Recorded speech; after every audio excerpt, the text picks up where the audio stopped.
Yangi Qo'rg'on. Haqiqiy hisob bo'layotgan joy.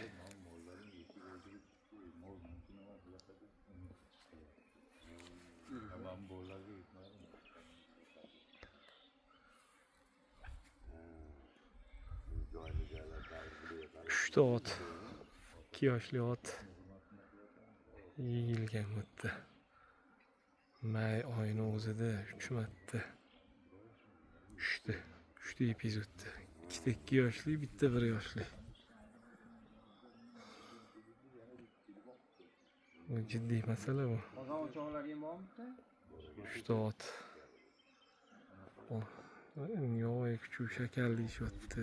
Itlar, bo'rilar, nimani o'ylagan 2 yoshli otga hujum qilishi. 1 oy ichida 3ta ot. Savollar ko'p.